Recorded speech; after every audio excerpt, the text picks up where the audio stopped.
pero vamos a empezar. Mi nombre es Juan Carlos Saavedra y en lo que sería actos como el de hoy y la exposición, para mí son de una gran satisfacción porque he logrado unir dos de mis pasiones.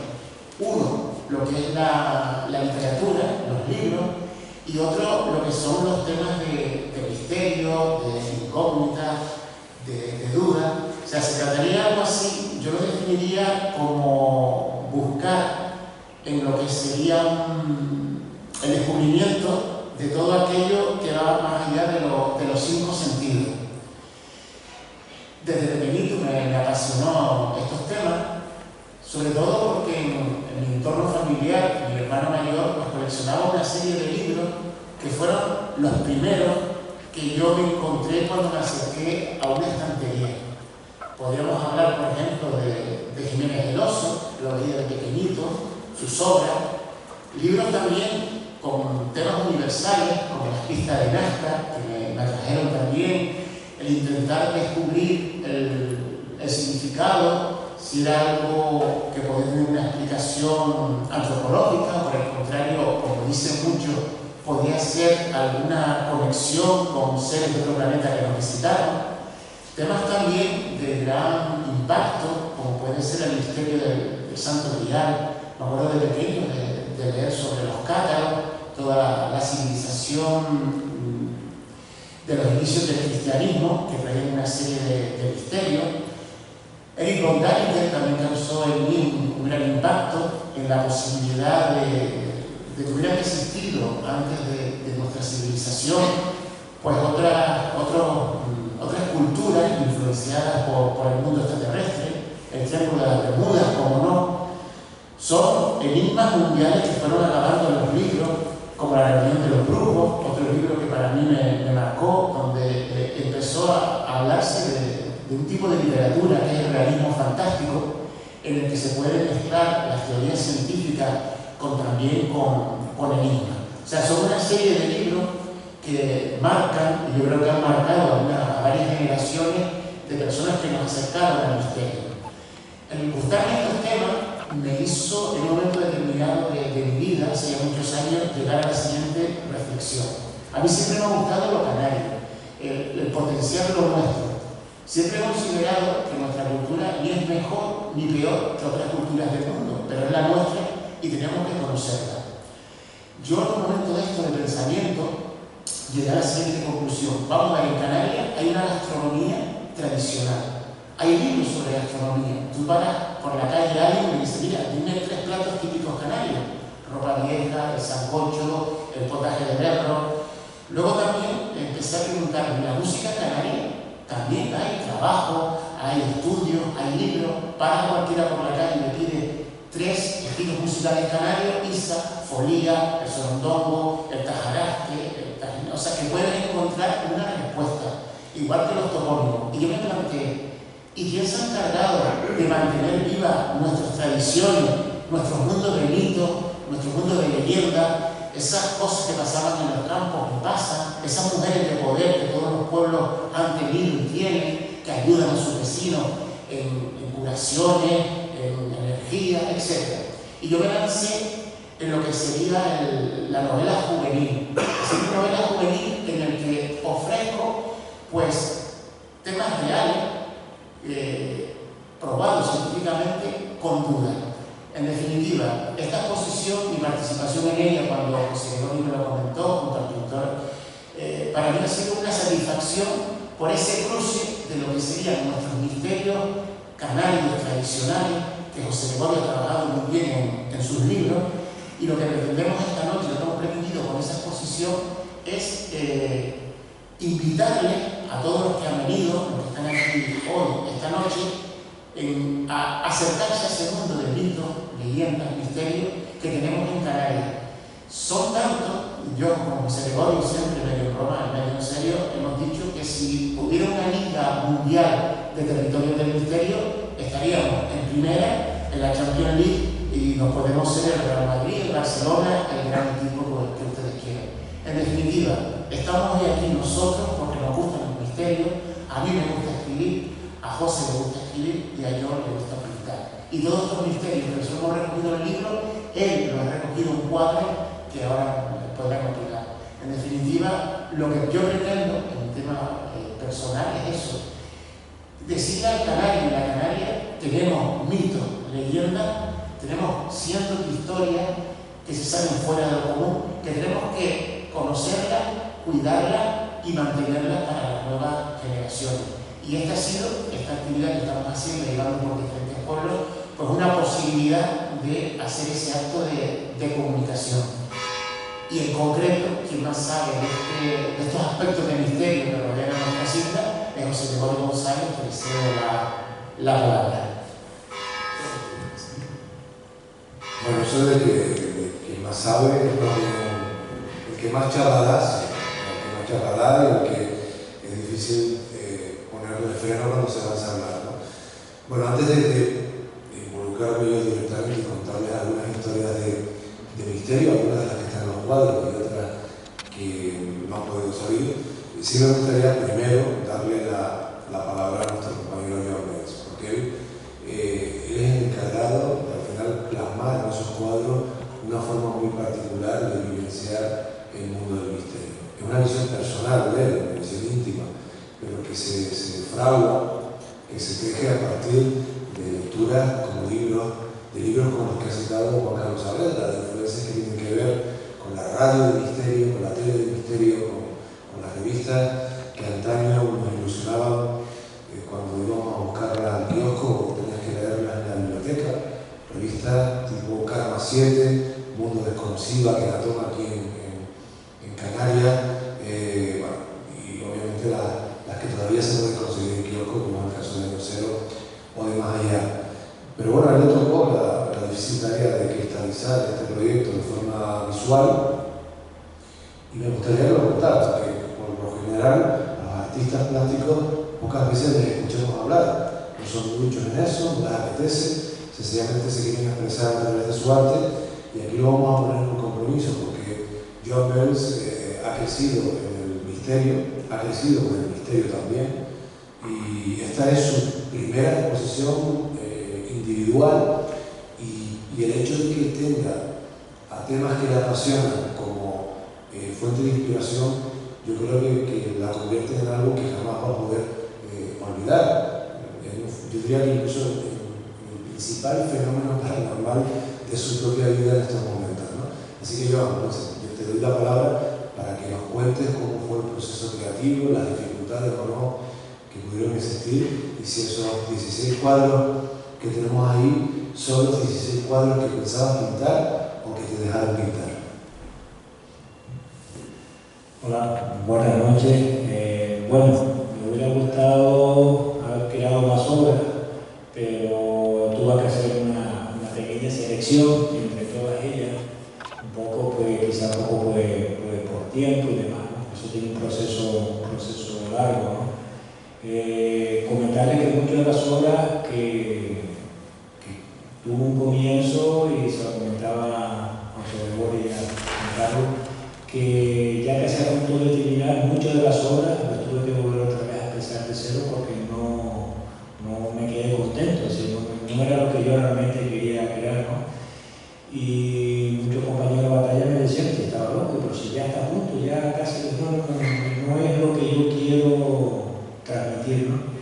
Y pues, el tiempo, la frustración, también tuve su tiempo de bloqueo, porque me vi saturado un tiempo, tuve que dejarlo y volver otra vez a retomar, ¿no? Todos esos temas vienen, tuve que hacer un ejercicio de desintoxicación de lo que yo había leído, escuchado en radio, visto en televisión, a como yo lo más que se subía a ver, y hacer algo muy íntimo, muy personal.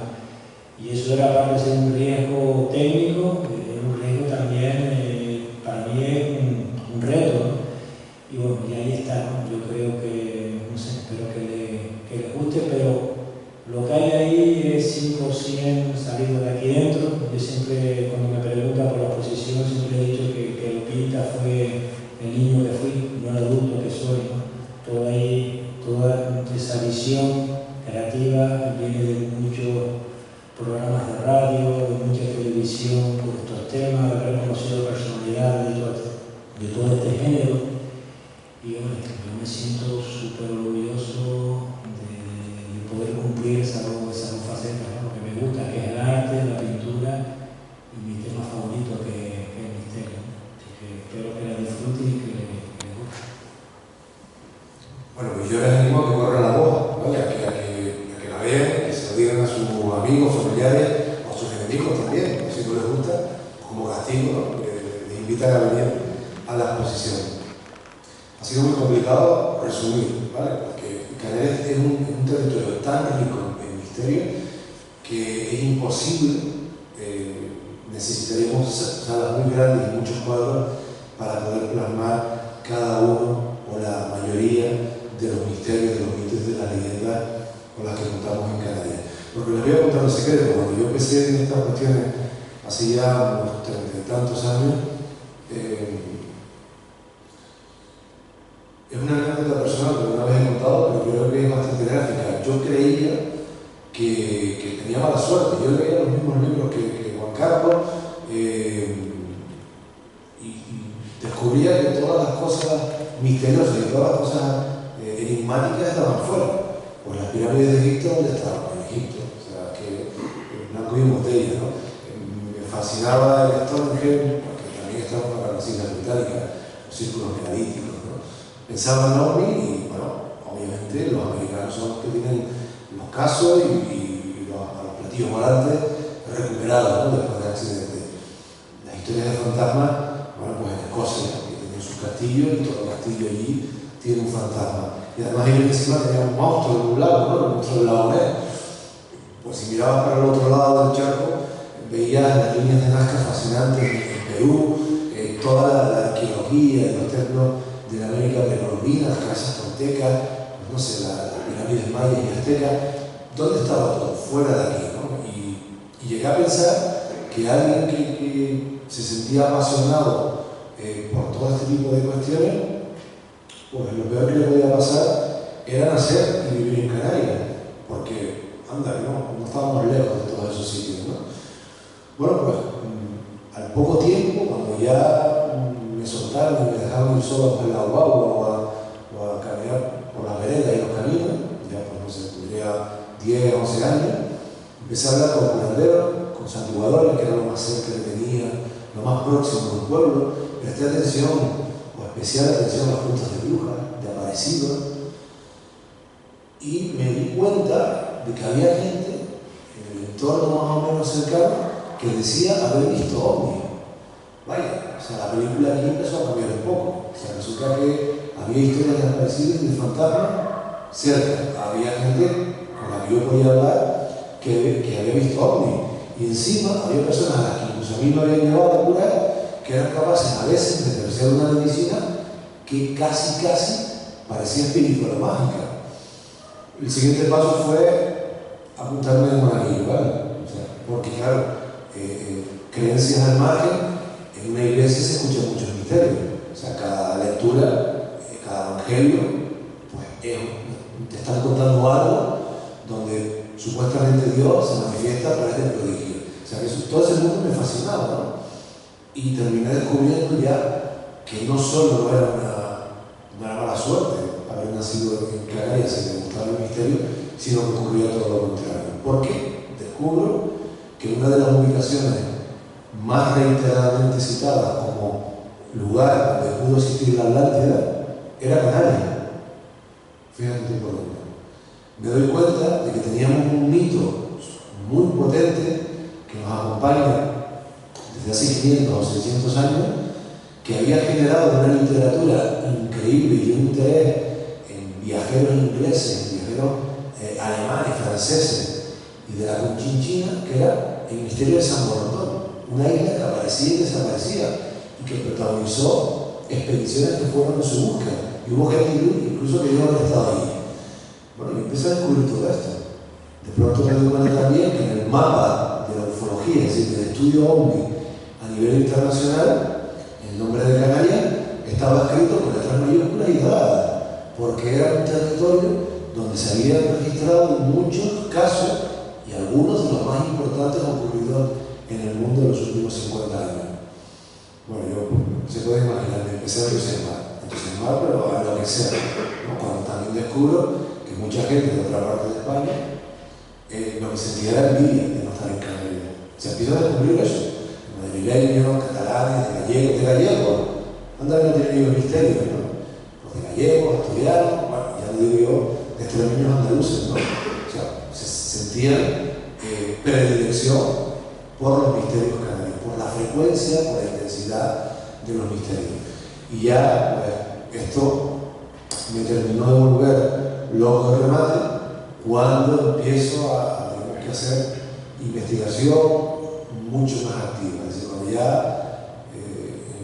me escapo del perímetro, me suelta la gordita, del perímetro más cercano, y empiezo a viajar entre islas y a maravillarme con todas las cosas que existen, que han existido, algunas se han perdido y jamás las conoceremos, que sitúan a Canarias como, decía Juan Carlos, un territorio misterioso de Champions o de mundiales, ¿no? Es decir, jugamos pero con diferencia. Yo me podría poner muchos ejemplos, los cuadros son una muestra de ello. Yo no sé si podemos ir soltando Juan Carlos un poco así. Tú dale así. Hemos puesto algunos, bueno, estamos haciendo tanto misterio en Canarias que hemos tenido la oportunidad de hacer una serie de televisión. Ese molón que está ahí con una chaqueta verde soy yo. Una serie de televisión, 6 episodios emitidos hasta el momento en Televisión Canaria, La Isla Misteriosa, donde se puede ver, bueno, yo creo que vamos muy bien. Ahí va. ¿No soy? Más allá de cada misterio, siempre hay una pequeña luz que invita a resolver. Los conflictos y estas inmortales avances, ocultos gritos en el corazón del bosque, un lejano ruido de la noche. Sucesos insólitos que no podemos entender. Porque solo así podemos descubrir el mundo de su verdad, sin prejuicios, sin ataduras, sin miedo. Maravillarnos podemos al conocer nuestra propia historia. De este modo entenderemos mejor nuestro lugar. Aunque a veces nos revele entre las sombras el lado más oscuro del ser humano. Tocamos rumbo a las respuestas, tocamos rumbo a la isla misteriosa. Bueno, este tráiler parece de una superproducción y lo es. Es decir, hay un montón de misterios que aparecen ahí esbozados, representados y que requerirían una epígrafe y explicaciones muy amplias. Pero ven ustedes historias de piratas fabulosos que en Canarias las hemos tenido, las tenemos, ¿no? Muy potentes, conectadas con el mundo del misterio. Uno de los piratas, por ejemplo, más importantes de su tiempo, fue un gran canario, Simón Romero. Lo pillaron como esclavo para pedir un rescate con apenas 10 años cuando, junto a su padre y sus familiares, faneaba, intentaban pescar y lo atrapan piratas moriscos, y este personaje que estaba llamado a vivir como sirviente, ¿no? Como criado el resto de su vida porque difícilmente se iba a poder pagar un rescate, resulta que fue muy habilidoso, supo manejar las piezas que tenía a su alcance y terminó siendo el jefe de los piratas argelinos. Es decir, ustedes imagínense, ¿no? Les voy a poner un ejemplo muy gráfico. El banco le llama porque debe un recibo de la luz y ustedes terminan siendo los dueños del banco, ¿vale? O sea, pues esto pasó con él. Lo atrapan como pirata, como esclavo, y termina siendo, con el paso de los años, un corsario relevante que manda a toda la flota argelina. Es un caso significativo. Tenemos en Tenerife el caso de Amaro Pardo, ¿no? Fue el hombre más rico de Canarias de su tiempo y se dedicaba al corso, a la piratería legal, al comercio. Si tenía que asaltar un barco enemigo lo asaltaba. Su conexión con el misterio es diversa, pero la más importante es que su guía espiritual, su orientadora y quien supuestamente le salvó la vida de forma milagrosa fue la Monja María de Jesús. Son ejemplos de piratería. También tenemos episodios, bueno, no sé, el ataque de Bandardores, ¿no? a Las Palmas tiene un episodio misterioso, milagroso asociado que poca gente conoce, y es la limitación de haber nacido de Soprani en el interior de la iglesia de San Francisco, la antigua iglesia de San Francisco en la ciudad de Las Palmas. En el momento en el que están atacando, ¿no?, con virulencia, bueno, no sé si van de todo, me estoy equivocando, Francis Drake, me estoy equivocando con los holandeses. Ocurre el ataque de Francis Drake y esta mujer está levitando en esta iglesia y se le atribuye con esa levitación el haber, digamos que, volcado la balanza hacia los isleños, ¿no? Bueno, son historias de piratas, las acabo de ver ahí, pero vieron a un chiquillo con el cuerpo cubierto de pelo, ese es Gonzalo, el hombre lobo, y lo entrecomillo canario, un chico afectado de hipertricosis, conectado con el linaje guanche, es decir, lo encuentran en las costas de Tenerife al poco de finalizar la conquista, por lo tanto seguramente era hijo de guanche. De hecho él reivindicaba esa condición y decía además que pertenecía al linaje de los Mercedes, y a este chiquillo, que con ese aspecto estaba llamado a convertirse en un bufón de corte, en alguien exótico al que exhibir y un poco incluso a veces con el que asombrarse o del que burlarse, terminó siendo un personaje muy influyente en su tiempo. Recibió educación, estuvo en diferentes cortes europeas y gracias a él, esto lo conoce poca gente, el síndrome de Ambras, o sea, la enfermedad de la hipertricosis, pudo ser descrita científicamente, ¿vale? No, el síndrome de Ambras es el nombre que recibe esta enfermedad inicialmente por unos cuadros de Gonzalo y sus hijos, porque después tuvo hijos, y muchos de ellos sufrieron, la mayoría de ellos también padecieron hipertricosis, y fueron pintados y los cuadros conservados en ese castillo austriaco. Bueno, pues la observación de esos cuadros permitió describir la enfermedad, al igual que la observación del propio Gonzalo, ¿no? Bueno, para que vean ustedes que una rareza de la naturaleza, un capricho, una patología de Canarias termina describiendo y termina pasando. Incluso dicen, esto yo no lo puedo afirmar, pero hay quien opina que el cuento de la Bella y la Bestia está basado precisamente en la historia de Gonzalo y su matrimonio, ¿no? Es decir, con una mujer con la que en principio se arregló un matrimonio, pero que después parece ser que fructificó o floreció el amor, ¿no? No sé, estoy intentando recordar cosas, historias de brujas tenemos muchísimas, de aparecidos, y bueno, en este viaje vital de encontrarme con que Canarias era, bueno, la cuna de los misterios, o un lugar donde cualquier misterio que existiese fuera, aquí se iba a poder expresar y va a encontrar una versión, pues me he topado con curiosidades, como la investigada por alguien que está aquí, Luis Javier Blanco, de un barco fantasma, es un barco que aparece y desaparece reiteradamente, que es el Fausto, o con un Titanic canario, que es el Barbanera, ese habrán escuchado hablar, ¿no? Donde murieron, no sé si 500 y pico canarios que intentaban buscar una vida mejor en el nuevo continente, ¿no? Y esto nos trae los ecos de quienes ahora llegan a nuestras costas y también mueren en el intento, ¿no? Pues ese último viaje de Barbanera estuvo también repleto de misterios, de extrañezas, de premoniciones, e incluso se tejió la leyenda allá en Cuba de que aquel era un barco fantasma, un buque fantasma, y sus espíritus de aquellos que fallecieron pues todavía reposan, ¿no?, en el lecho, en el fondo marino, ¿no? Bueno, sigo pensando en misterios que no creí encontrar en Canarias, como el de las pirámides que antes les mencionaba, ¿no? Pues resulta que en Canarias, en islas como La Palma, Tenerife y también Gran Canaria, porque menos, existieron pirámides, estructuras escalonadas de piedra que han generado un debate importante a nivel académico, pues entre quienes defienden que eran espacios ceremoniales de los antiguos canarios, de los aborígenes, y que desde un punto de vista más académico siguen planteando que son estructuras agrícolas.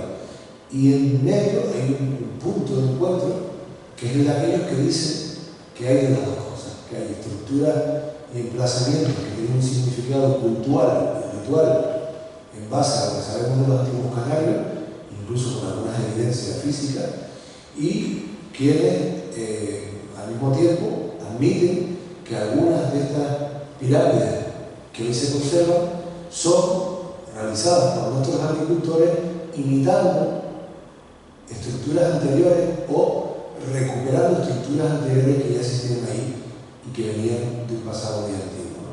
Bueno, pues son, como les digo, misterios muy diversos que nos llevan a no tener envidia de los castillos escoceses, porque ustedes en el Palacio de Justicia de Las Palmas de Gran Canaria tienen una buena historia de fantasmas.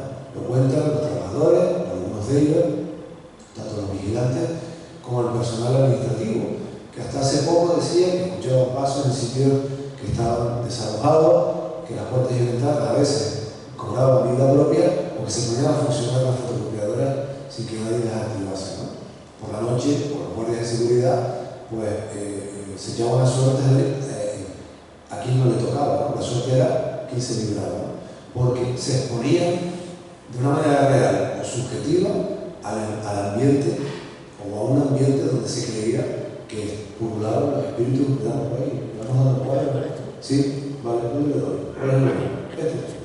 Le damos ahí. Donde se pensaba que pululaban los espíritus de los monjes que allí fueron enterrados, porque aquello fue un convento agustino. Bueno, pues ahí tienen ustedes una buena historia de fantasmas, ¿no? En el castillo de Mata también tienen otra. Se dice que por allí los soldados que batallaron en esa batalla entre los holandeses y milicianos que defendieron la ciudad, esta vez sí, los de levantadores, pues de vez en cuando se lamentan por esa zona. Ya podría citar algunos más: la casa Museo Antonio Padrón en Gala, la casa del niño en Gran Canaria. Bueno, seguramente ustedes aquí también tienen la roca, seguro. Un lugar, un rincón aparecido, una calle donde a lo mejor se pensaba que a ciertas horas de la noche deambulaban las brujas o algún que otro espectro, un edificio abandonado. Bueno, seguro que es así, y aunque hoy no siga en pie el lugar, porque la modernidad arrasa con muchas cosas, las transforma para bien, pues tal vez sí se mantiene el eco, ¿no? El recuerdo de ese enclave.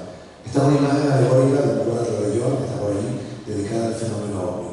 Y este caso en concreto, ocurrido el 5 de marzo del 79, es de los más impactantes, de los que mayores testigos tuvieron. Y hoy en día pues discutimos sobre qué fue lo que se vio, si fue algo de naturaleza inexplicable o esto es el fruto de misiles que los americanos andaban por aquí lanzando en plena Guerra Fría.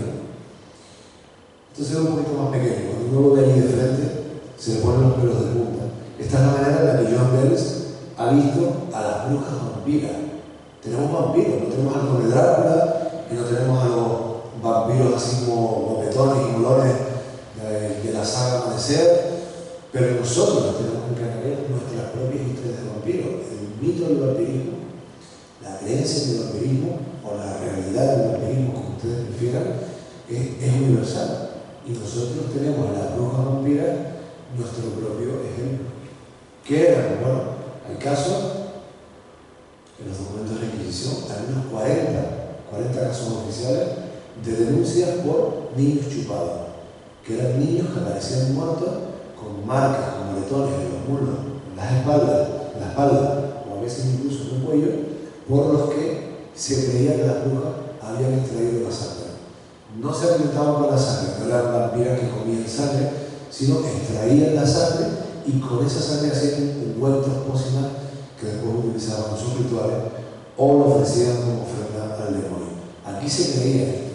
Había documentos, denuncias sobre niños muertos con estas características. O sea que hay un fenómeno, hay unas causas de muerte que desconocemos, pero que se atribuían a las brujas.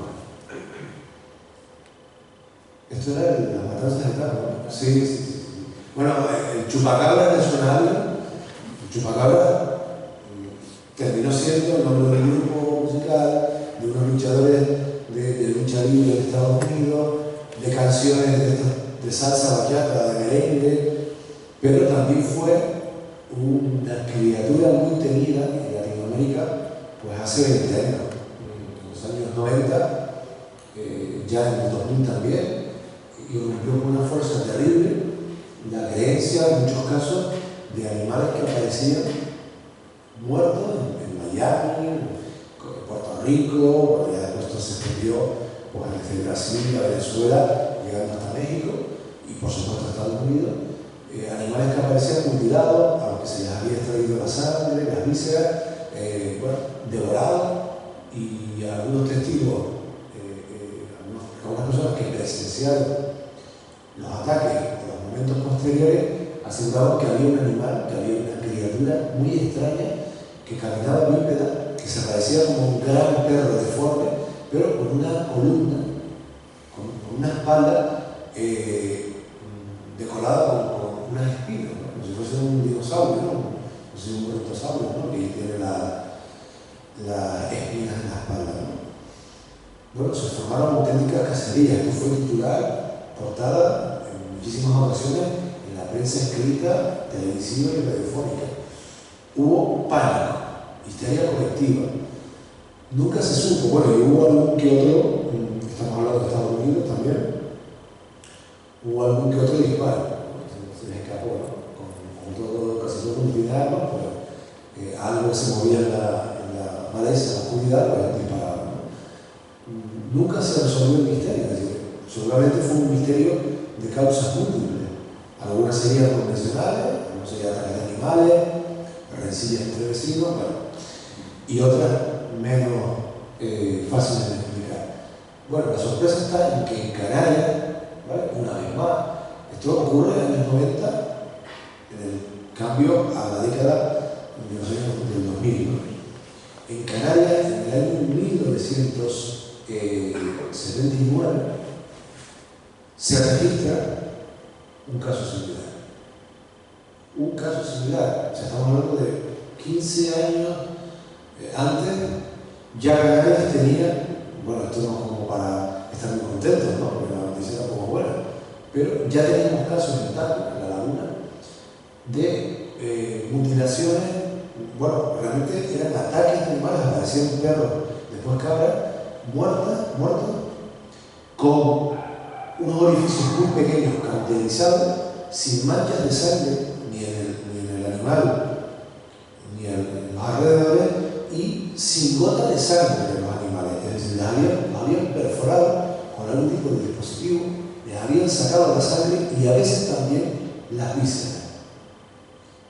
Todo esto de forma furtiva, sin que los animales se pudiesen defender y sin que armasen jaleo y nadie tuviese ni la más mínima pista que estos animales estaban siendo atacados. Esto inquietó muchísimo, causó mucha alarma social.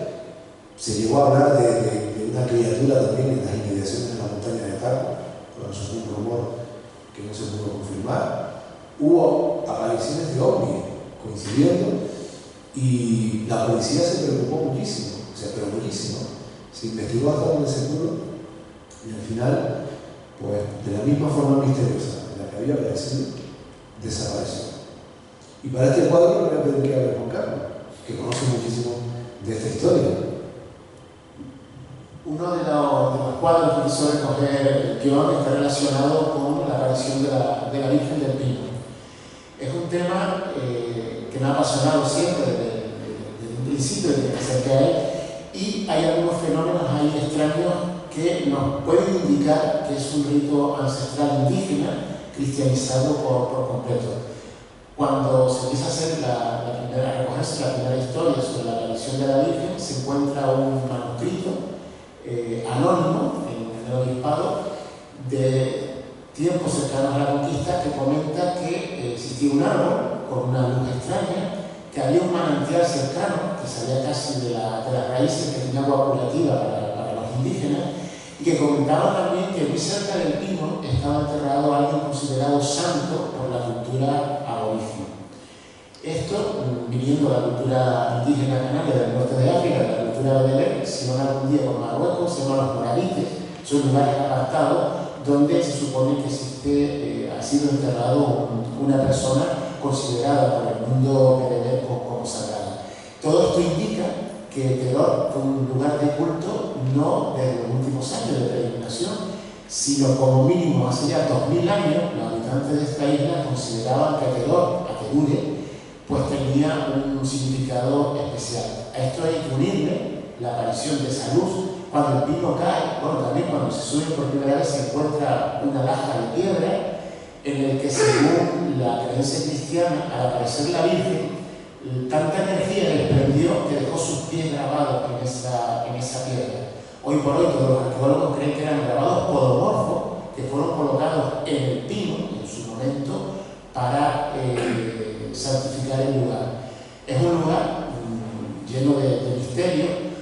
Sabemos que los pinos han sido considerados sagrados en Santa Brígida de Gran Canaria. Está Pino Santo, que todavía nos recuerda esa vinculación. O sea que todo lo que lleva la aparición de la Virgen del Pino alrededor, incluso con la aparición de 3 grados en sus ramas, que está también testado, nos indica que es un lugar ya misterioso donde se darían todos los requisitos que tiene que tener estos lugares. Fenómenos lumínicos, que ahora podrá comentar José Gregorio, también aguas curativas, sanaciones y un lugar de peregrinación donde descansa un muerto, un alma, una energía considerada como sagrada, que posiblemente reconfortaría a las personas que lo visitaran y realizaran cualquier tipo de rito. O sea, hoy por hoy el pino es un gran misterio. Fíjense también en el estudio que se ha hecho, la gente se curaba al principio con las piñas del pino. Incluso obispos se las llevaban. Hay un caso de alguien que va a ser Tenerife, el temporal, tira las piñas al mar y el mar se calma.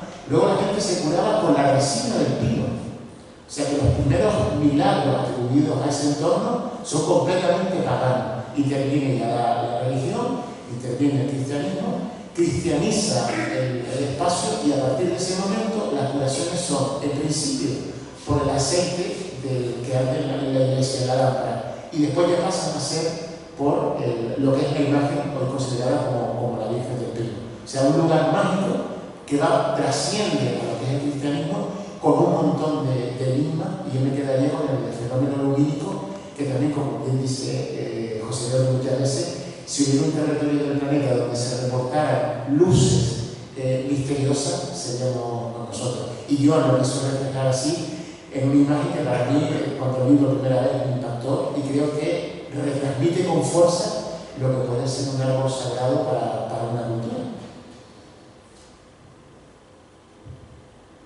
Bueno, esta que está aquí es muy inquietante, ¿no? La historia de esta refleja la historia del alma de Tacandi, ¿no? Ahora hemos escuchado hablar mucho estos días, desgraciadamente, de Tacandi, ¿no? Una zona próxima a donde ha emergido ese demonio, ¿no? ese igual, ese guayota, ese duelo, que está destruyendo tantas cosas ahí en La Palma. Bueno, pues ellos ya tenían un gran misterio. El primer expediente X de Canarias, el primer caso misterioso en el que intervienen instituciones oficiales, ocurrió allí en el año 1628. Se dice pronto, 1628. Y los palmeros, que no se quieren quedar atrás, dicen, somos los primeros y además los que más duramos. 3 meses tuvo el fenómeno misterioso paranormal, ahí RQR manifestándose en una casa a través de una voz que surgía de la nada, de lo invisible, día y noche. ¿Vale? Entonces, de pronto imagínense que en esa silla vacía, a partir de ahí empezamos a escuchar una voz que habla y nos comunicamos con ella, le hacemos preguntas o mantenemos un diálogo con ella. O sea, no, vamos, si aguantamos y sale corriendo, de verdad que es un ejercicio mental, no sé, de disonancia cognitiva, es decir, donde no hay nadie no puede haber una voz. Pues ahí ocurrió durante 3 meses. No se pudo ocultar, es decir, empezó siendo una cosa doméstica, al poco tiempo, supongo, al día siguiente, en 2 días, lo sabía todo el barrio, y a partir de ahí todo el pueblo, toda la isla y toda la Canaria. El obispo de la Cámara de Murga, que era el único obispo que en aquel momento había, en el único obispado que existía en Canarias, estaba aquí en Gran Canaria, mandó llamar a uno de los miembros de la familia, lo mandó llevar a Gran Canaria y lo interrogó personalmente. De hecho, cuentan que le llevó algunas cruces de las que aparecieron también milagrosamente. Y se quedó convencido, ¿no? Se debió de quedar convencido, acostumbrado como estaba a escuchar todo tipo de cosas, porque ordenó que se misa en favor, para dar luz al alma de Tacalde, no en el Paso, que es donde está Tacalde, no en el Valle de Aridane, que es donde está el Paso, bueno, no en La Palma, que es donde está el Paso y el Valle de Aridane, sino en toda Canarias. Es decir, el impacto que le provocó este episodio hizo que emitiera un comunicado para que en todas las parroquias se dijese misa el mismo día para el alma de Tacalde. Bueno, esta historia tiene que ver con el barranco de Badajoz, que es un misterio, una leyenda también, con elementos propios de la fake news, ¿no? De las noticias estas falsas de hoy en día. Esto en Tenerife, un lugar de los que ustedes tienen muchos aquí, donde ocurren muchos misterios. Bueno, yo pediría que hable del barranco de Badajoz. Venga, sí, de las cosas que se cuentan, que se quedó así, estaba como ausente. Que estaba escuchando, te atento muy bien. Con el pie cambiado. Con el pie cambiado. Barranco tiene bastante misterio, pues desde el caso que se cuenta de la niña de las peras, incluso creo que algo, ¿no? Tenemos por los nazis, que tiene bastantes cosas, ¿no? Y bueno, yo voy a hablar porque yo puedo ver con el tema de la pintura. Es decir, a la hora de no quise crear una imagen, quizás lo que más se esperaba, que es la clásica niña de las peras, que saben ya de la leyenda, sino hacer algo, no sé, jugando un poco con el... Cuenta lo de la niña de las peras porque eso tiene una otra connotación. Yo no lo explica. Yo lo llevo fácil. Si me echo una mano, se le vuelve toda la... ¿Quieres que lo cuente yo? Sí, por favor. Gracias. A ver, permítanos la broma y el niño, ¿no? La niña de las peras, si no lo explica, puede pensarse en otra cosa. Se cuenta un relato en Weimar vinculado a este barranco, o se ha elaborado un relato en Weimar, mejor dicho, vinculado con el barranco, de una niña que vivía en el barrio de San Juan, que está en la boca del barranco de Badajoz, un barranco de allí de Weimar, ¿no? Un barranco muy visitado, porque con muchos recursos hídricos, muchas ganaderías, muy cultivado en el pasado, y cuentan que una niña fue enviada al barranco a buscar, a recoger peras, a recoger peras en los perales del barranco.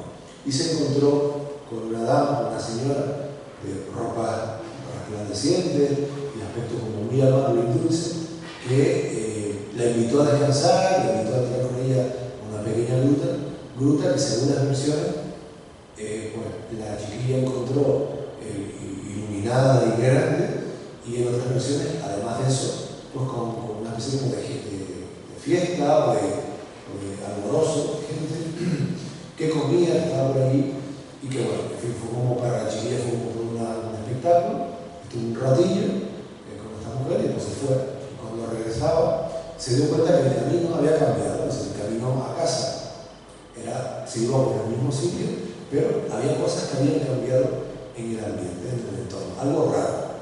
Cuando llega a su casa, cuenta la leyenda que se encontró en la cocina a una anciana que estaba apesadumbrada y triste. Y esa anciana se sobrecogió y se sorprendió cuando vio a la niña, porque era la madre. Es decir, había envejecido en las pocas horas que para la niña habían transcurrido en la cueva, pero que para el resto del mundo significaba 40 años. Es decir, una especie como si la niña hubiese entrado en un espacio, en una dimensión donde el tiempo caminó de otra forma. ¿Vale? Al final de la leyenda, del relato, cuenta que los propios vecinos, conmocionados con la situación, decidieron guardar secreto, una especie de pacto de silencio comunitario, para que la niña pudiese crecer en paz sin ser objeto de curioso, de abordaje, de secuestro, de cualquier cosa que alterase su vida. Bueno, es una historia potente, una historia de entrar en otro lugar, de contacto con seres de otras dimensiones, de tiempos que transcurren de forma diferente, que se cuenta en el barranco de Badajoz y que puede tener múltiples explicaciones.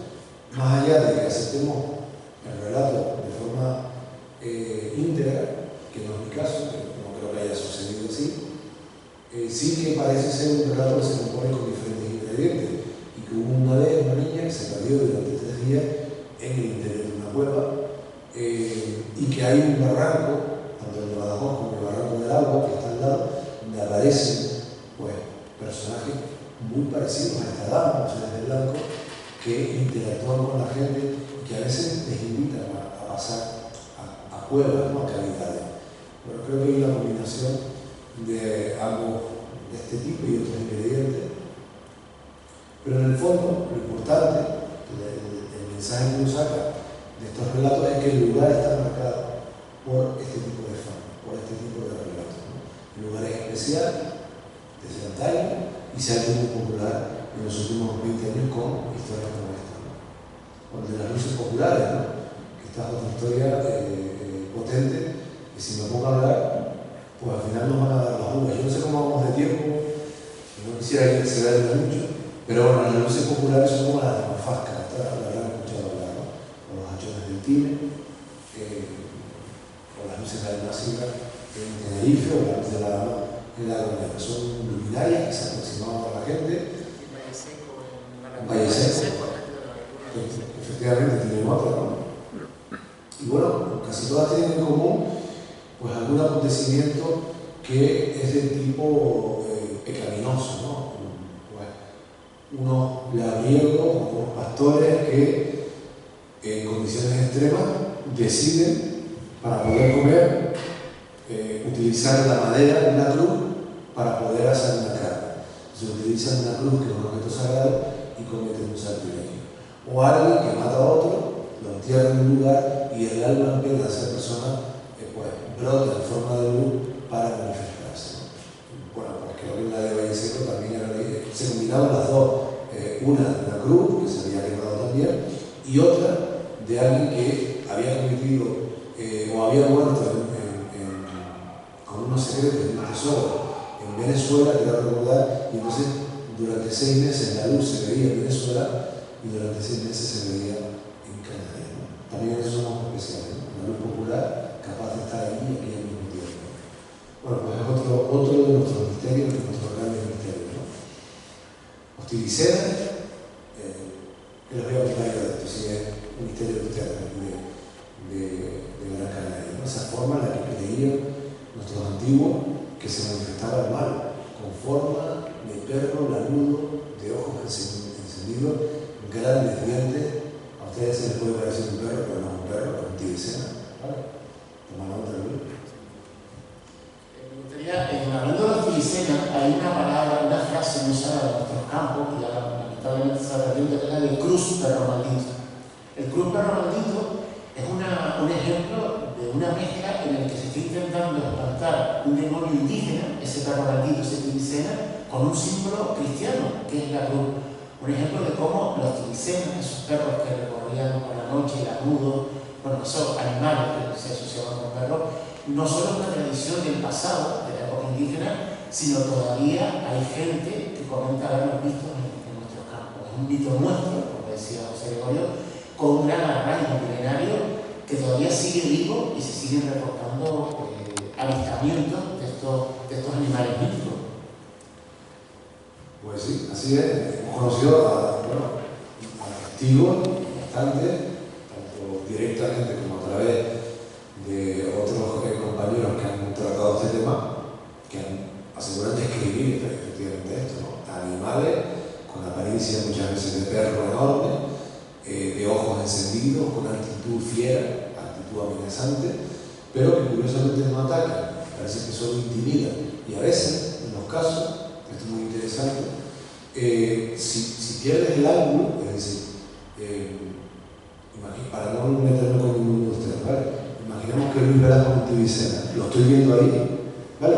Si yo cambio el ángulo, si yo me ruedo hacia donde están ustedes, ya lo dejo de ver. Si vuelvo a este lugar, lo vuelvo a ver, como si fuera una especie de holograma, no sé si tridimensional, porque si lo fuese al caminar lo seguiría viendo, pero al menos de 2 dimensiones, ¿no? Claro. Esta es una curiosidad que quizás nos da una pista sobre el tipo de fenómeno. Al final parece como un fantasma, ¿no? Pero bueno, lo cierto es que hay casos de antes de ayer, prácticamente, ¿no? Este caso es una alegoría de una tragedia que tuvo a Tenerife como protagonista, ¿no? El accidente de los rodeos.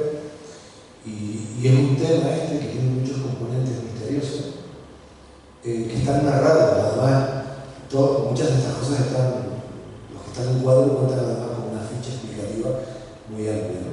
Y este episodio en concreto tiene dos cuadros en la exposición. Aquí se dieron premoniciones, se han dado apariciones de supuestamente aquellas personas que perdieron la vida en la pista de los rodeos, y bueno, se han dado incluso en el propio desarrollo del accidente. Cuando uno lo observa en detalle, la verdad es que es una especie de cadena de acontecimientos que parecía que aquello estaba premeditado, ¿no? O sea, predestinado, mejor dicho. Bueno, este es una alegoría de San Borondón, no os voy a contar nada de esa isla de la que yo estoy enamorado y en la que estoy empadronado. El Palacio de Justicia, ya les mencionaba antes, es otro cuadro de un misterio muy potente.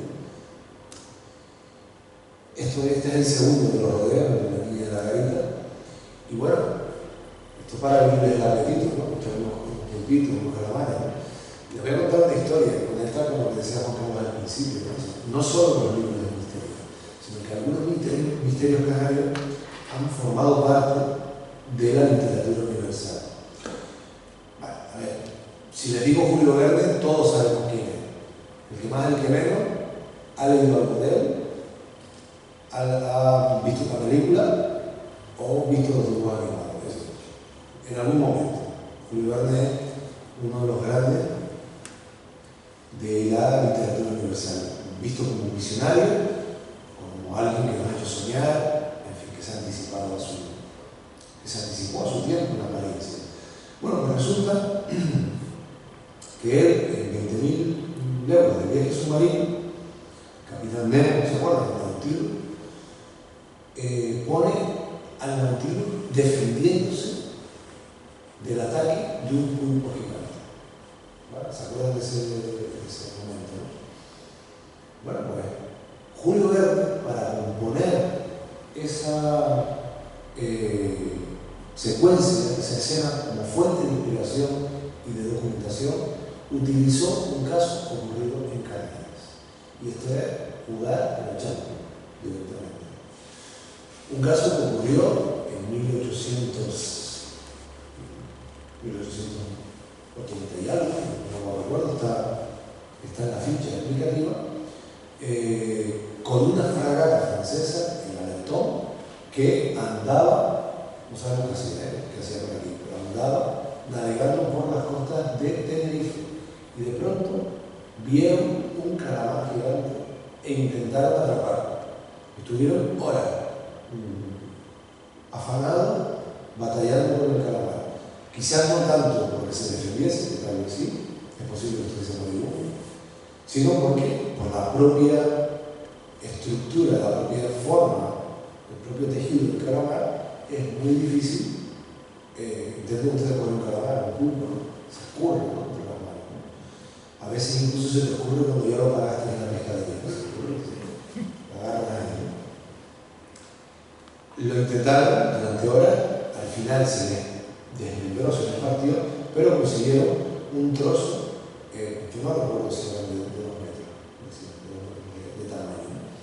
Y la descripción del incidente y del tejido recuperado hizo que se elaborase un informe para la Academia Francesa de Ciencias de París, no sé exactamente, la Academia de París, ¿sí?, de Ciencias o la Academia Francesa, que fue el que consultó Julio Verne para elaborar esa escena.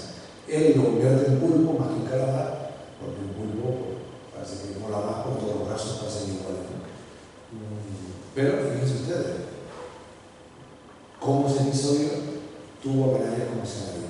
¿Qué tiene de misterio? Bueno, pues mucho, porque el calamar gigante, el arquitecto Dux, fue un misterio para la biología marina hasta hace muy poco, y lo sigue siendo obvio, porque no se ha conseguido observar uno vivo en su medio natural.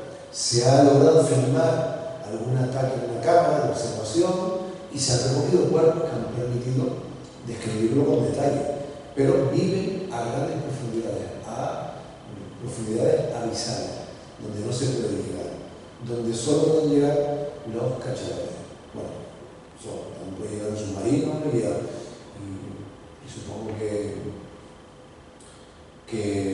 bueno, Aquaman y algún superhéroe, pero solo los cachalotes. Bueno, los cachalotes son los enemigos mortales de los calamares gigantes, porque como son los que pueden llegar, están adaptados a esas profundidades, se alimenta, la fuente principal de alimentación del cachalote es el calamar gigante, ¿vale? Entonces el sistema es que el cachalote sí puede bajar, tiene un sistema que le permite ascender sin tener que descomprimir, y lo que hace es que lo atrapa, el calamar se defiende de debajo como puede y si puede intenta retener al cachalote, pero este sube a gran velocidad y la descompresión hace que el calamar se quede moribundo, malherido y ya el cachalote se muere. Solo hay una parte del calamar que el cachalote no puede digerir, que es el pico, ¿vale? El pico que tiene el calamar para también comer, que al estar hecho de cartílago endurecido no se puede digerir. Y de vez en cuando aparece un cachalote parado, muerto, cuando le hacen la autopsia, descubren en los estómagos los picos de oro de los calamares. O sea que, bueno, pues lo tenemos en Canarias y sabemos que existen en Canarias, que viven en Canarias, en las fosas abisales, posiblemente entre Tenerife y Gran Canaria. Podemos ir en ferry, que en principio no aparece en ferry, ¿vale? Pero están ahí y es un misterio marino. Y una vez más, volvemos a estar en la primera división con estos misterios marinos. Y hasta aquí. Podríamos haber seguido, pero yo creo que ahora sí estaría bien que o ellos comentan cosas, o ustedes plantean algo. Antes de entrar, si preguntar cualquier cosa, por mi experiencia, cuando he hablado de estos temas, me acuerdo la última vez que fui a una charla con una asociación de gente mayor que está en la universidad estudiando, había unos 50 personas, me pidieron que le hablara un poquito sobre el tema de las amortiguadoras, las correnteras, etc. Nada, yo fui, expliqué, todo el mundo atento, y al final le pregunté a cada una, así en general, si alguien conocía historia de lo que había hablado. Y me asombré porque todos los presentes estaban relacionados con esos temas. Yo no sé si ustedes han estado escuchando, yo estoy casi seguro que todos han visto, han conocido o han estado ante una situación inexplicable de misterio. Yo creo que todos en nuestra vida hemos pasado por uno de esos momentos en el que hemos visto algo inexplicable. Fíjense la riqueza que puede tener Canarias. Ahora hace un par de meses contactó conmigo, contactó con él, me mandó a mí, una fotógrafo de Baleares que había estado haciendo un trabajo en Hungría sobre la magia gitana.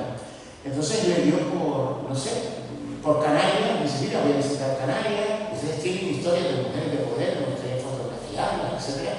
Y ella llegó aquí como en plan, vamos a ver si tenemos suerte, me decía ella. Bueno, en 2 días vimos más de 15 personas, se fue de aquí asombrada, prometió volver y dijo que nunca pensó que Canarias tuviera una tradición tan fuerte en esta materia. Por eso digo que viene gente a investigar estos temas cuando nosotros, al tenerlo al lado de nuestras casas, no le damos importancia.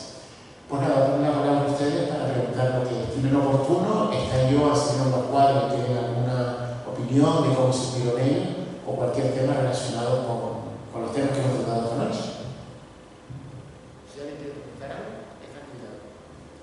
Alguien nos cuenta algo de firmas, a mí por ejemplo, porque yo igual sabe, porque yo, alguna historia de brujas, algún lugar del municipio que tenga esa fama de encantado, de pesado, de mágico, donde existían miedos, alguna luz merodeante. Esto es una pregunta que yo les hago, porque si alguien sabe algo, ¿no? si escuchó algo en la infancia, de sus padres, abuelos, o ha vivido algo, ¿no? También especial en ese sentido. Que digan, Bueno, no puede ser un caso único, ¿no? rompo el dedo ya. Es curioso porque precisamente es aquí, en la Casa de la Cultura, precisamente encima de ustedes está la biblioteca. Y es muy curioso lo que a veces se da en la biblioteca, porque ya llevo tiempo investigándolo. Dentro de todos los libros de la biblioteca hay ciertos libros que los colocan y vas al día siguiente y están todos descolocados. Y solo se da en una parte de la biblioteca, que es la zona de infantil. Y no todos los libros de infantil, sino solo determinados libros de infantil. Que son los libros de infantil, los más infantiles, que precisamente están siempre en la puntada. Y los colocan y aparecen. Y siempre, al día siguiente, están colocados. Es imposible porque sé que por la noche o por la tarde no ha venido nadie. Y los he colocado yo precisamente. Y cuando vengo por la mañana, porque viene gente a estudiar, están los libros todo desordenado. Y es curioso porque están desordenados. Bueno, si no es que se hayan caído así. No es que no que se haya caído, sino que encima después está desordenado. Entonces, ¿cómo van a estar así? Bueno, está ahí. Es curioso. A lo mejor alguien está jugando, por eso es bonito pensar que alguien está jugando con esos libros por la noche. Bueno, momentos en los que no hay nadie. Sí, Juan Carlos, sí comentar dos cosas. Bueno, una de ellas, no sé si en alguna ocasión te he oído hablar sobre este sitio, la Casa María de San José, en las Palmas de Gran Canaria. ¿Sabes algo de este lugar? Es un lugar que también hay gente que cuenta historias similares, que en este caso algunos asociaban a sucesos de la guerra civil. La Casa María es antigua y dice que como que tiene una carga negativa con situaciones vividas en ese momento.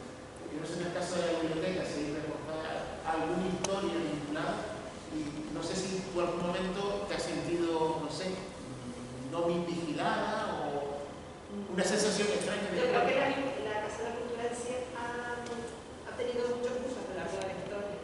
Fue fonda, después fue escuela, ha tenido muchísimos usos. Entonces, no sé, pero vigilada nunca me sentí. Pero es curioso la forma en que a veces sé que he colocado los libros y solo son determinados libros y cómo aparecen los libros al día siguiente. Son lugares como la Casa María, lo que aparecen en el cuadro también, lo que sería la Casa del Niño, que suelen tener una carga negativa. Dentro de lo que sería también este mundo, hay un tema que se va a tratar precisamente este día en el programa, que son los animeros, las personas que de la época indígena se dedicaban a desarmar las almas de los muertos que se vinculaban con los vivos. Nosotros tenemos en Gran Canaria un caso de Artenara, Señor Zaragozita, que está documentado. Yo he entrevistado a gente de la aldea que iba a bailar a Artenara, venir el cura del pueblo, mira, que esto Zaragozita quiere hablar contigo, van para allá, ella sin conocerte, que es la diferencia con otras personas que pueden venir a decirte, mira, yo hablo con los muertos, quieres contactar con alguno, pero dice, mire, quiero hablar a lo mejor con mi padre fallecido, en este caso completamente distinto, ella iba, te daba datos, mira, tu padre está bien, está mal, quiere recordarte que tal escritura está aquí. Yo grabé, por ejemplo, a una señora que no me ha permitido emitirlo, que ella cuenta de pequeña, en una casa, de una señora que cosía, llevaba un traje para su madre, lo cose y la dueña de la casa le enseña una radio de las de antes, de estas grandes, se la muestra, ella la ve, se queda impresionada porque la primera que llegaba a esa parte de Artenara. Luego pasaron los días y la radio se estropea y la señora empieza a decirle a todo el mundo que fue la niña cuando fue que estuvo tocando la radio y se le estropeó. Su madre la riñe, existe cierto malestar hacia ella, la señora muere y que a Zaragozita la llama y le dice, mira, te quiero pedir perdón, fulanita que murió, pues dice que tú no tuviste nada que ver, pero siente mucho el mal que te ha causado. Le pide una serie de oraciones para que pudiera descansar, la realiza, ella se siente bien. O sea que son memorias vivas de gente que te lo cuenta. O su hermano, una persona en lo que es bastante conocida, de hablar con él, que Zaragozita lo usaba como intermediario muchas veces cuando el muerto era muy religioso, que él comenta de sentir en su casa el olor del tabaco de su hermano muerto, el olor a café, por medio de Zaragozita. O sea que el fenómeno este de los animeros, que viene de la época indígena, que la Inquisición lo persiguió. Yo mismo, entrevistando a mucha gente mayor de campo, cuando te sientes en peligro, llamas a las ánimas. O sea, estás llamando a las almas de los muertos que han venido, antes de un santo. En Canarias, por ejemplo, cuando la Iglesia Católica decidió romper con lo que es el purgatorio, esos cuadros que estaban en las iglesias, se mantuvo siempre vivo la costumbre indígena de dirigirte a los ancestros, tenerlos por vivo, que es la fiesta de los finados. Es un homenaje a los muertos que ya no están, que los recuerdan. O sea, es una tradición muy potente que nos vincula con nuestros antepasados, como hacían los indígenas, que creían que en el solsticio de verano se abrían las dos puertas y ellos venían aquí. Tú hablabas con tus antepasados. Eso ha estado muy arraigado y sigue vivo gente que habla con sus familiares muertos para vigilar a los entornos. Es otro fenómeno extraño, misterioso, que sigue vivo y que nos identifica como pueblo y que se puede asociar a esos lugares pesados, esos lugares de lo que sería el momento en que te sientes mal, porque ha habido una carga de energía negativa en ese espacio. Y Canarias está lleno también de esos miedos, de esos barrancos que la gente no va a determinados lugares y que sí, digo, él comentaba el tema de la bonera. Yo me acuerdo, aunque fui para allá para hacer una investigación sobre el silbo, un señor mayor, él me comentaba que él no veía esas cosas, pero el de noche no pasaba. O sea que es también una cosa común. Yo no creo, pero yo no voy. Y muy frecuente, como decía José Gregorio, seguro que nuestros mayores en esos campos, en esa vereda, verán sitios que la gente no iba de noche porque existía algún tipo de carga. De otra forma, creo que el fenómeno es amable que tienes ahí. Yo no lo comentaba en ese sentido, la pregunta que hizo Juan Carlos de la casa, porque sí es cierto que me han oído que es un sitio pesado, que incluso se ha intentado vender en diferentes décadas, incluso es posible, porque no tiene una relación con lo que la señora comentaba. Son dos tipos del mismo fenómeno. Un fenómeno amable, y luego un fenómeno negativo, en el que posiblemente, si queremos entender el tema, por hacer una explicación, son dos energías distintas. Si te animo, yo en tu caso, por ejemplo, haría alguna cosa. Por ejemplo, si ya tienes localizado en un libro concreto, lo cambiaría ligeramente de lugar, ¿vale? En la misma zona, pero ligeramente de lugar. Y después incluso los cambiaría a un sitio más lejano, a ver qué pasa, ¿vale? Es decir, en esa búsqueda de cuidar, en esa búsqueda de si hay algo que quiere jugar con esos libros, porque las resultan familiares, pues se enfada un poco o juega por el otro lado y ya se te aventura un poquito más. Dejaría, oye, que no pierdes nada, dejaría algún folio con una cera, con algo que pueda ser sencillo de, no unos rotuladores para destapar, pero sí con una cera de colores o algo con lo que un niño o una niña de la edad estimada que usaría esos libros podría pintar, podría dejar una mano. Lo dejaría, a ver, eso sí te apetece, ¿no? Porque creo que por mi cuenta no es algo inquietante, sino algo que despierta la curiosidad oye, que a lo mejor tiene un cacho gato así que entra por ahí, ¿no? Que también, ¿no? Pero fue una manera de interactuar con un fenómeno que está ahí, que parece mostrar una inteligencia y un interés hacia algo en concreto, ¿no? Y que además, pues, vuelvo a repetir la palabra, es amable, porque muchas veces este tipo de fenómenos no son, hombre, no es que no sean amables, sino que los contextos, los espacios en los que suceden y las interpretaciones que se hacen no son agradables, ¿no? A lo mejor resulta que es muy inocente también, un fenómeno paranormal, pero dependiendo de donde lo coloques, ¿no? Que se mueva un objeto en una casa abandonada y de aspecto tétrico no es igual que se mueva un objeto dentro de un parque infantil, por poner un ejemplo, ¿no? O sea, la manera en la que lo interpreta en una es más lúdico, más luminoso, más juguetón, y en el otro es muy inquietante. Entonces, como sugerencia, tiene un socio en la biblioteca que no tiene carnet, o que lo tuvo, lo tuvo, sí, también es otra pista para más adelante. Vale. Son sitios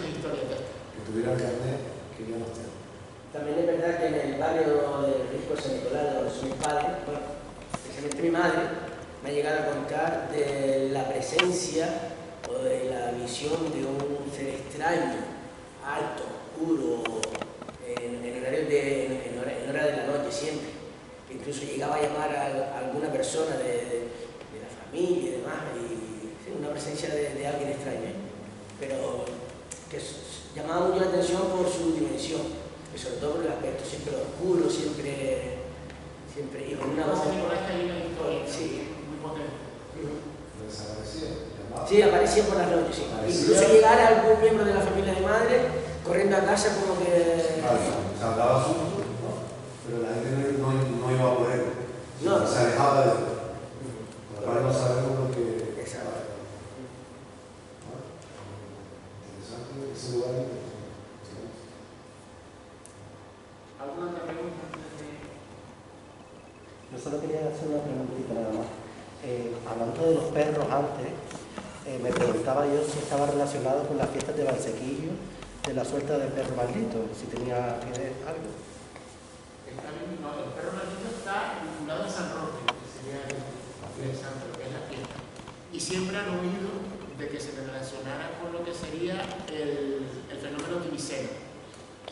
Pero quizás yo creo que la gente lo identifica y lo relaciona mucho fuera del entorno cristiano con lo que sería el mito nuestro de Tibicena, que está en La Gomera, que está en los Guacheches, que como es el nombre en Tenerife. O sea, existe una mitología de esos perros malditos, pero que no es en sí lo que es la fiesta.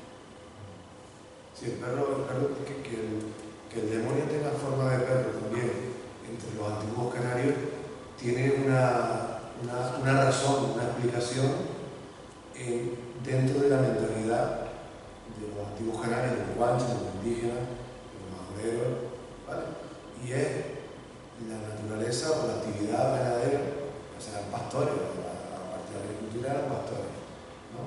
Vivían de eso, de que el ganado estuviera sano, de su carne, de su leche, se metían con sus pieles.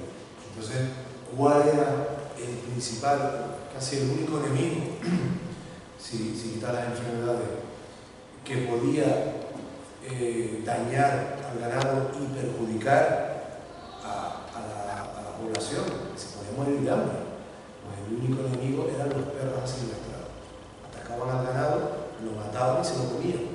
Y ganado muerto es ganado que no da leche, es ganado que no da cría, es ganado que tú no te comes porque se lo comen los perros. Entonces, si había una manera en la que visualizar lo maligno, los perros salvajes podrían ser una buena opción. De ahí que, a la hora de ponerle forma al demonio, a lo que ellos entendían como demonio, le dicen la forma de perro. Nosotros en la cultura cristiana hubo un tiempo que nos dio por darle forma de macho cabrío. ¿No? Hombre, si tú te pones delante de un macho cabrío, lo mismo es un demonio, ¿no? Entonces, ¿no? Es curioso cómo en el fenómeno tibicena, que es milenario, nunca ha habido ningún reporte válido que haya manifestado que ha sido atacado por el perro. Es muy interesante, hay gente que sostiene una teoría, como decía, de un fantasma, de unas manifestaciones espectrales que decían incluso que protegían lugares asociados con el mundo indígena, como que una especie de protección astral, de hechizo, que tienen los lugares para evitar que gente se acerque a profanar. Una de las teorías que han lanzado los que han intentado encontrar una interpretación de ese fenómeno de que nunca haya habido un ataque. Solo una puntualización. Decimos hechizos y suena a fantasía, ¿no? A película, loquita y tal. Bueno, hemos crecido y hemos sido partícipes y tenemos en casa cosas que han sido bendecidas. Estamos hablando exactamente de lo mismo, de ejercer un acto en base a unas creencias que convierten un objeto en algo especial, en algo que está protegido. Lo hacemos con un coche, lo hacemos con una casa, lo hacemos con nosotros, cuando nos bautizan, o cuando nos ponemos delante en las fiestas patronales de cualquier pueblo y el cura, el sacerdote, pues hemos hecho una bendición, ¿no? O sea, bueno, igual que se dan bendiciones, pues se podía hacer maldiciones o magia, ejercicio para proteger ciertos lugares. ¿Por qué no? Es decir, que cuando lo contamos, todo el mundo dice, esta es fantasía. Pues sí, seguramente son fantasías, pero también hemos crecido y creído en otras fantasías que nunca las hemos planteado como tal. ¿Alguna otra cosita que terminando ya? Yo tengo una cosita. Hay un lugar de preferencia que cada vez que paso al lado, miro de reojo, o incluso me da sensación de, sobre todo de noche, me diga, ¿dónde hay arriba? Se me hizo el respeto. Y es la montaña de Lindaya. Y no sé si hay alguna conexión de historia o... La montaña de Lindaya, independientemente de los grabados podomorfos, se nos olvida una cosa, que el valle se llama el Valle del Esquinzo. Y el Esquinzo, en el idioma de los primeros magoreros, es una especie de lugar sagrado. O sea que ese lugar ya era algo especial para el mundo indígena. Incluso los grabados que hay, los podomorfos, están colocados en una situación especial, en una orientación, como ha estudiado Farrugia, que indican que ya es un lugar de culto indígena. Que esos pies ahí grabados tienen también un componente mágico. O sea, sobre todo la vinculación con el Valle del Esquinzo nos dice que, no es algo, que es algo que está vinculado. Y también la cercanía de la luz de Mafasta, pues hacen un paquete de un lugar mágico, como decía, milenario. La historia de brujas, Lindaya tiene historias propias de brujas, ¿no? Por ejemplo, una muy recurrente era que de pronto aparece un camello en la cúspide, un camello que solo había podido llevar una bruja.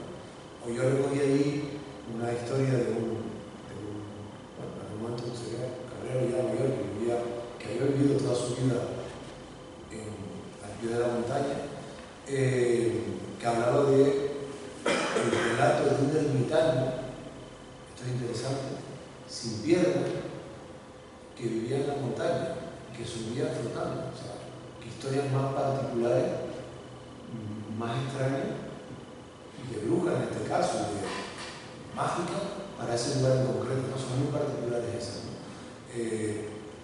Yo, personalmente, que he tenido la oportunidad de hace años de subir a Lindaya y de ir viendo con alguien que sabía situarlo, para mí es el lugar de Canarias donde más paz he sentido. Pero es una experiencia de arriba, contemplando el llano, solo. Pero eso fue una sensación, ese día todavía así, la isla por la montaña me regaló eso. Pero puedo entender que si pasas de noche, eso sí lo puedo entender.